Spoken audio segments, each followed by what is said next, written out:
Semalam balik jam berapa? Malam. Gua kan ke kantor semalam. Berarti lu di rumah? Gua ada janji ketemu klien. Kenapa nggak bisa terus terang lu, bro? Serang apa? Jam berapa baliknya? Atau takut disinkronkan? Oh, Ngomong-ngomong nih, yang lagi seru kan mengenai kebijakan publik ternyata bisa dipidanakan ya. Sebenarnya udah dari lama-lama kali. Lu inget-inget dah? Apa aja yang pernah kita lihat? yang gua pernah lihat sih ya banyak lah ya kebijakan yang dipidanakan. Ya salah satunya yang terakhir yang paling ramai itu kasusnya yang di Rut apa Pertamina. Oh, itu bebas. Hah?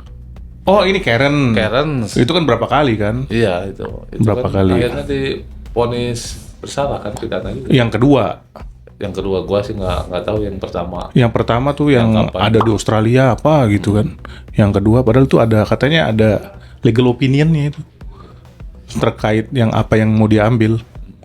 Terus yang PLN juga. PLN yang mana PLN? PLN yang mana bro PLN? PLN yang bebas juga.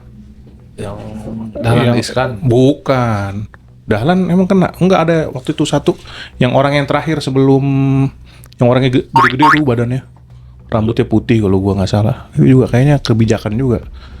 Tapi mesti kita cek nih bebas tapi. Bebas ya. Heeh. Nah terus sekarang yang lagi panas kan tentang Tom Lembong, Iya teman. mantan Menteri Perdagangan. Terus diduga terkena apa bahasanya bro? Lu kan anak pidana nih. Iya. Diduga apa? Diduga merugikan keuangan negara senilai 400 miliar. Iya. Itu berdasarkan perhitungan jaksa, cuma kan belum gua lihat sih beritanya belum ada hasil pemeriksaan Pasalnya? dari BPK.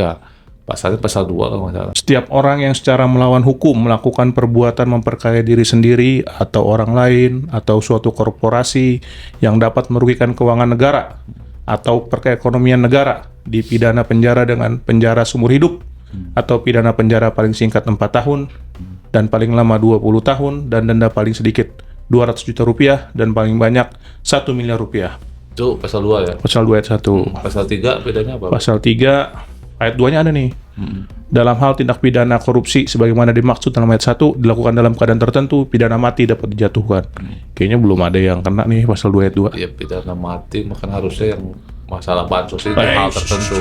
Iya, maksudnya tuh bansos yang keadaan bencana gitu bro. Oh, bencana. Iya, Karena ada tuh juga bencana waktu itu di yang mana? ya di situlah ada. Iya ada bencana, cuma nggak divonis mati juga. Oh ya udah.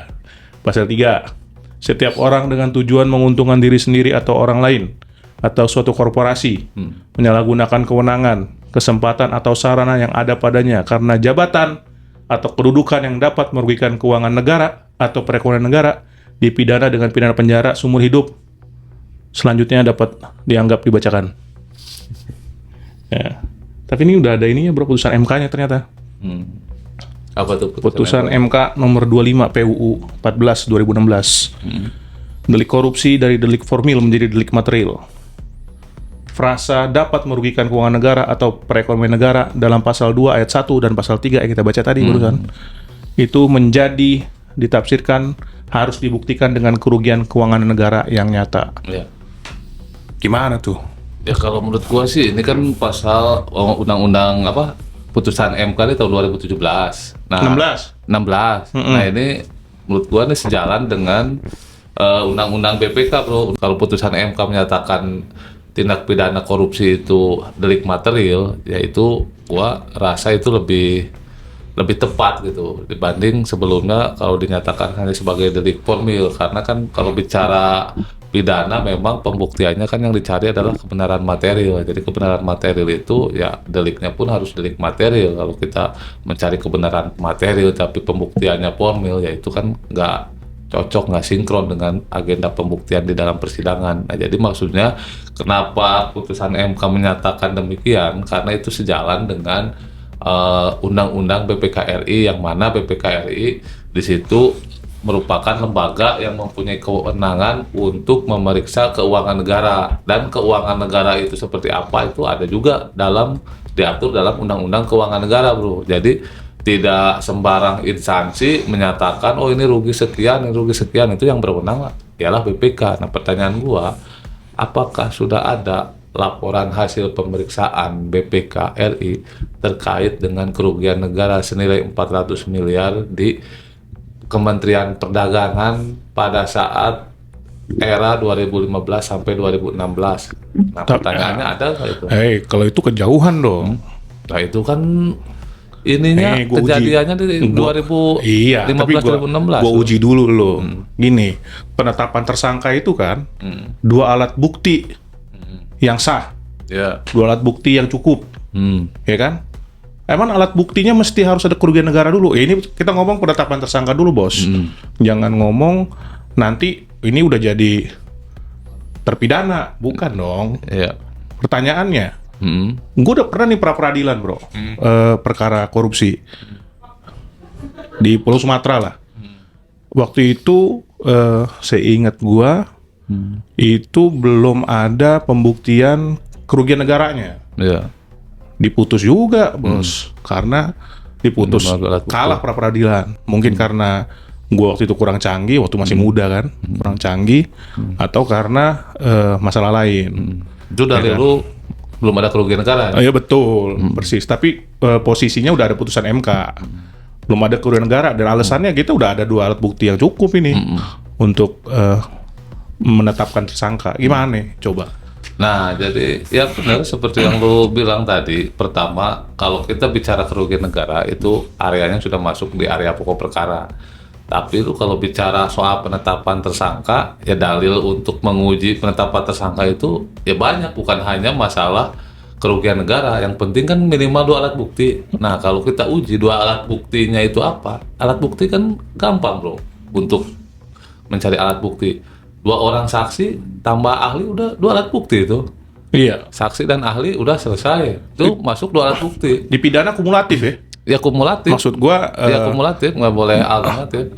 dan itu maksud gua bukan berdasarkan tingkatan ranking, nggak ada masalah ya. Nggak ada Apapun. masalah kalau untuk penetapan tersangka. Kalau untuk ranking itu pas di area persidangan pokok perkara gitu. Kalau untuk menetapkan tersangka ya yang penting dua alat bukti. Ya dua alat bukti itu kan yang diatur di KUHP itu ada 5. Ya salah satunya kita penyidik hadirkan ahli, ahlinya bilang oh ini ada delik pidananya, terus 2 orang saksi, oh ini diperiksa udah cukup. Ya, Nah, berarti cuma kan maksud gua kalau untuk kita bicaranya menguji penetapan tersangka, ya pintu masuknya kalau kita menguji dua alat bukti itu terlalu dangkal. Tapi lebih pada kita cari dalil yang lain. Mungkin karena gua waktu itu kurang canggih, waktu masih muda kan. Bukan terlalu dangkal, itu lawyer muda waktu itu.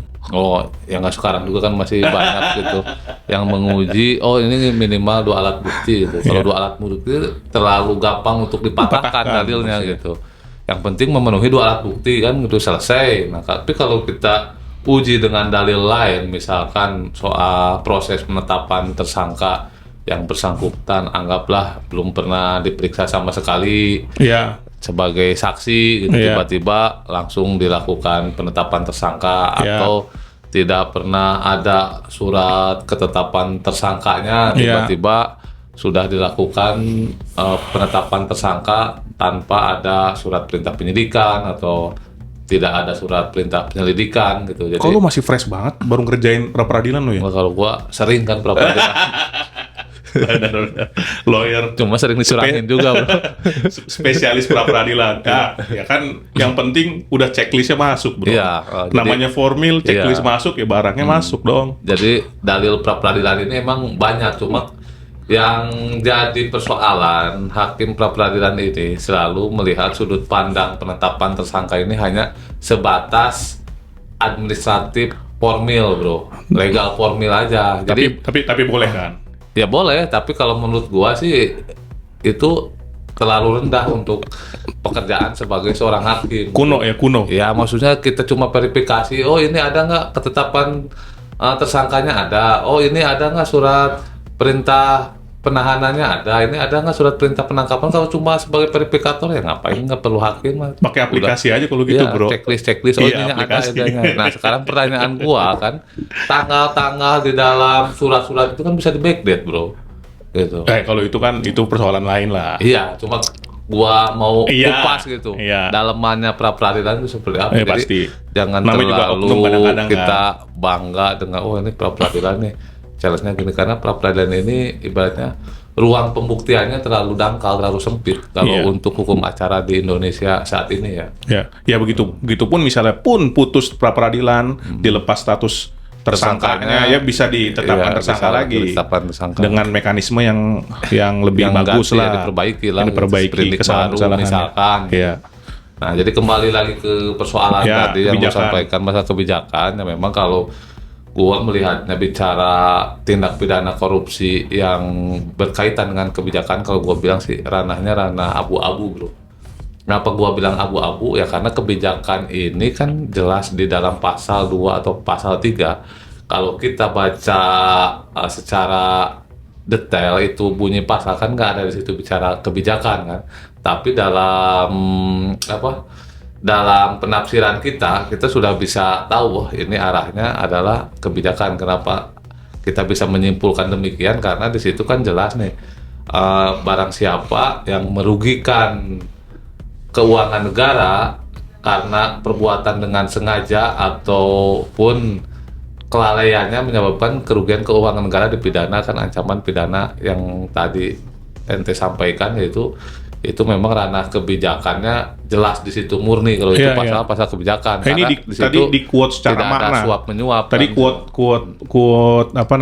quote pasal itu secara makna. Jadi dibilang jangan bilang nanti lawyer kok nggak hafal pasal. Ya kali kita semua hafal. Itu secara makna tadi quote-nya. Jadi kalau salah-salah ya kita harus balik lagi nanti ngelihat KUHP undang-undang Tipikornya persis. Ya jadi tadi kebijakannya kan melawan hukum nih. Ya. Cara lu ngetes kebijakan ini melawan hukum atau enggak tuh gimana? Sedangkan taruhlah kebijakan ini udah lewat prosedur yang pas. Misalnya minta legal opinion melalui proses rapat-rapat.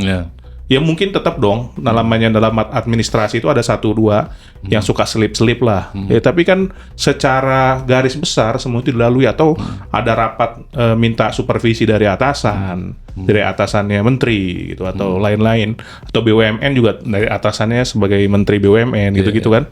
Ya cuma gimana cara nguji kebijakan ini disebut melawan hukum, bro? Sedangkan itu sudah dilalui gitu. Kan nggak mungkin begitu aja tiba-tiba lu bikin kebijakan.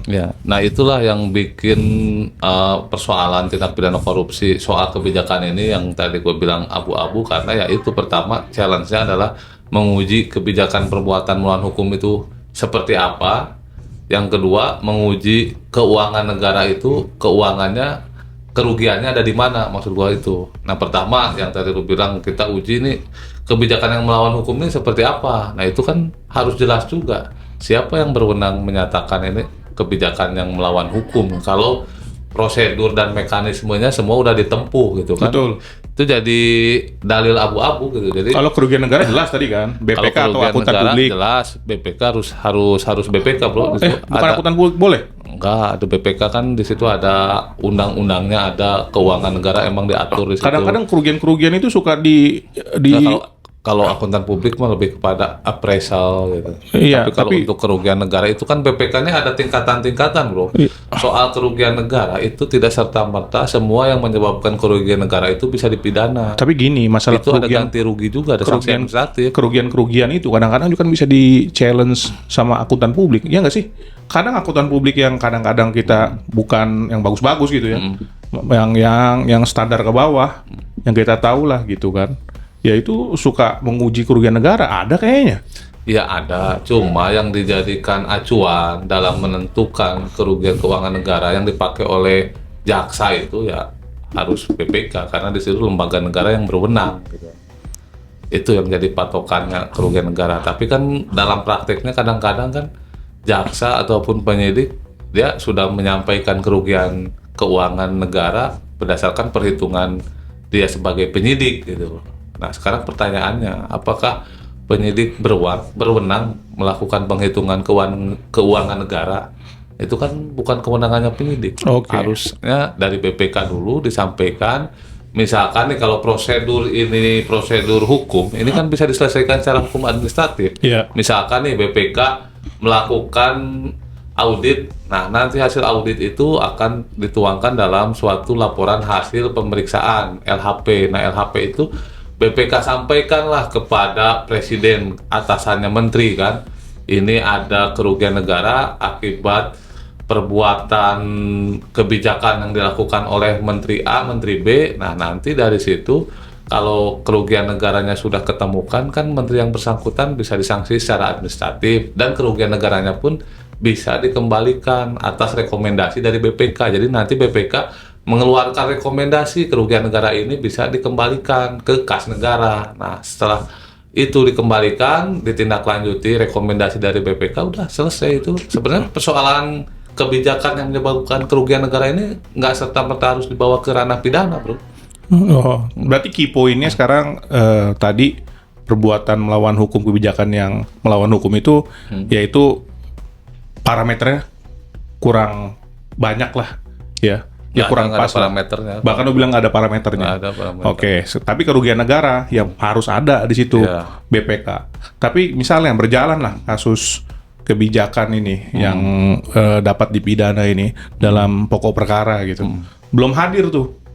Belum ada kerugian negara BPK-nya. Tapi kan alat buktinya udah ada yang lain. Tapi unsur pasalnya tuh belum masuk. Gimana, bro? Ya kalau menurut gua alat buktinya udah ada sebatas bukti untuk menetapkan tersangka. Tapi untuk membuktikan seseorang itu bersalah kan tidak cukup harus dengan alat bukti yang dua itu. Masih kurang kalau untuk menetapkan seseorang bersalah sebagai terpidana yang menyebabkan kerugian keuangan negara, yaitu harus bisa dibuktikan adanya kerugian keuangan negara itu dari BPK. Yang kedua, nah perbuatan yang mana yang menyebabkan perbuatan melawan hukum dengan sengaja. Iya. Tapi kalau sedemikian rupa hakim teriyakini, bro, tanpa BPK pun teriyakini bahwa ini ada kerugian negara memang, gitu. Ya sedangkan kan hakim kerugian negara itu punya harus keyakinan sendiri kadang-kadang. Aktual, bro, harus Iya, real gitu. itu kan putusan MK, gitu, jelas. Ya. Tapi tadi gue bilang kalau teriyakini dia bahwa ini ada kerugian negaranya tanpa ada inian BPK, tanpa ada judgement dari BPK. Tanpa ada BPK itu nggak bisa, bro, nggak masuk. BPK pun, kalaupun ada kerugian negara, itu harus kerugian aktual, bro. Ini putusan MK ini bukan dalam pertimbangan, loh, itu amar, bro. Jadi amar itu sifatnya perintah undang-undang. Ya, walaupun putusan MK udah kita ketahui ya, pertimbangan dan amar itu jadi satu bagian putusan, nggak dilepas-lepas. Beda kan sama putusan. Nggak, ada juga putusan MK. Enggak, bro, ini kata Soehartoyo pas lagi ini presidensial waktu itu lagi pas debat sama. Iya, jadi satu kesatuan. Nah, Pak Margarito. Pertanyaan gua, pertimbangan punya daya eksekusi nggak? Ya, rata-rata banyak kan di pertimbangan justru. Ini MK-nya. Lu kalau mau eksekusi suatu putusan itu lihat pertimbangan apa lihat amar? Beda, itu putusan lain, coy. Ini kan bukan masalah eksekusi. Ini kan harus dieksekusi. Erga omnes. Enggak, maksud gua yang dieksekusi itu dilaksanakan. Iya, paham. Dilaksanakan amarnya. Nah, tapi kan terkandung kan semua maknanya, normanya kadang-kadang di pertimbangan. Iya, kalau normanya cuma memang kalau yang amar ini kan jelas. Instruksinya maksud gua tuh. Iya, tambah jelas lah. Nah, gitu. Kalau pertimbangan jangan kan, lagi. Iya, ibaratnya ini kalau nggak dijalankan kan artinya melanggar hukum gitu. Kalau proses penegakan hukum dalam persidangan, misalkan katakanlah ini sampai di persidangan pokok perkara nanti, ya dia harus bisa membuktikan delik materialnya. Ya gini lagi, pertanyaan gua lagi ya, mengenai kebijakan pemerintah lah. Ya kan kadang dikeluarkan oleh menteri, kadang-kadang kebijakan itu ya kadang-kadang untuk melakukan sesuatu atau tidak melakukan sesuatu. Dan pasti kalaupun kita lihat itu pasti ada kerugiannya. Iyalah kalau namanya kebijakan. Bahkan kerugian negaranya. Ya bro, kalau namanya kebijakan itu nggak mungkin menguntungkan semua pihak. Nah itu dia. Ini kan tadi berarti kan parameternya lagi persis yang lu bilang. Berarti nggak ada parameternya kebijakan melawan hukum, kecuali bener-bener tadi dia nggak ngadain rapat, nggak ngadain nggak sesuai prosedur dan mekanisme. nggak minta nasihat ke atasannya atau ya itulah birokratis ya birokrasinya. Kita nggak tahu bahasanya tuh. Tiba-tiba dia langsung ngeluarin lah peraturan menteri atau keputusan menteri mengeksekusi bikin A, B, C, D gitu kan. Nah itu bisa dikategorikan langsung perbuatan melawan hukum, namanya kebijakan yang melawan hukum. Tapi kalau yang nggak ada, tadi yang kayak gue bilang udah dipenuhi gimana? Ya udah sesuai mekanisme ya gimana kita mengujinya. Kecuali kalau kita mau tarik ke masalah politis, nah itu lain cerita. Iya, lu kan bukan sarjana politik. Iya, bukan sarjana politik. Cuma kan dalam hal ini hukum ini banyak dipolitisasi, bro. Itu urusan orang lain lah, bukan urusan kita. Kalau kita kan main baca hukumnya. Ya suatu waktu lah kita ngomong politik. Tapi kalau di sini kan kita nggak ngomong politik. Ya oke lah. Jadi menurut penerawangan lu akan kemana ini? Perkaranya. Menurut penerawangan gua ini kan perkara akan tetap ini berlanjut. Ya, lawyer tapi cenayang nih. Ya, tetap berlanjut sampai sidang pokok perkara. Karena apa? Karena ya walaupun secara sekarang proses penetapan tersangka peradilan lagi diuji gitu. Gua rasa sih ini nggak akan tuntas sampai di pra-peradilan, tapi akan diuji di pokok perkara. Nah, tergantunglah nanti dari pihak lawyer sama pihak jaksa bisa meyakinkan hakim dari sisi yang mana gitu. Apakah ini masuk delik pidana atau bukan gitu. Atau deponering. Kalau deponering sih gua rasa mesti jauhan lah bro, deponering. Jaksa yang netepin, jaksa yang deponering. Ya bikin sejarah lah kapan lagi. Atau satu lagi pengampunan presiden. Gerasi, gerasi kan harus putus dulu ya. Putus dulu. Susah. Ya udahlah terserah lah. Ya itu pandangan kita. Mau gimana? Kita lihat hukumnya. Ya kadang-kadang ya itu orang masing-masing punya point of view ya. Kayak kalau di posisi jaksa ya berbeda point of view sama kita. Di posisi penyidik mungkin sama kita, atau di posisi hakim mungkin sama, ya biasa-biasa aja. Ya karena di ruang publik ya kita juga punya kredensial untuk berbicara karena kita. Lu udah lawyering berapa tahun? Udah lebih 10 tahun lah. Ya gue baru punya kartu 8 tahunan kayaknya. Ya 8 tahunan. Ya kalau bukan kita yang bicara lagi, siapa lagi? Oke, kurang dan lebih salah-salah kata ya biasa aja. Thank you. Oke, siap.